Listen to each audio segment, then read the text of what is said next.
Simula na ang balikatan exercises ng Pilipinas at Amerika na sa unang pagkakataon ay lalagpas sa territorial waters ng bansa.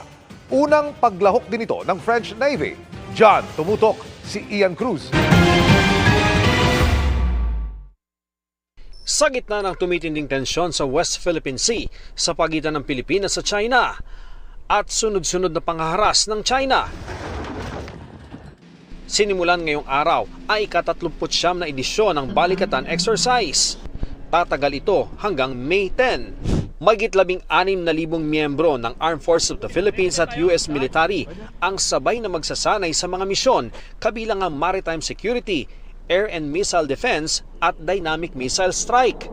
Mayroong contingent mula sa Australian Defense Force. At sa unang pagkakataon sa kasaysayan ng balikatan, lalahok ang French Navy. Isa sa inaabangan ng group sail o ang multilateral maritime exercise sa loob ng exclusive economic zone ng bansa sa West Philippine Sea sa bandang Palawan. Ito ang unang beses na lalagpas sa territorial waters ng bansa ang exercise. We aim to enhance our defense capabilities. Cooperation and military-to-military collaboration play vital roles in ensuring a safer global community for generations to come. Balikatan represents more than just a showcase of military readiness. It embodies the deep-rooted spirit of collaboration and partnership that has defined the enduring alliance between the United States and the Philippines for decades.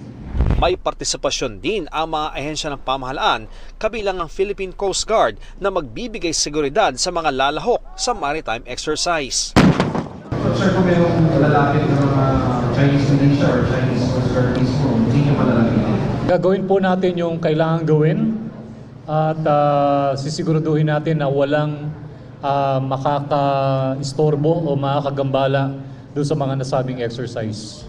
Sabi ng exercise director sa balikatan, walang pinatutungkulang bansa ang pagsasanay. It's not really addressed to any aggressors, but for the US, as we have been speaking, and the Philippine side, it's more of the development of our interoperability.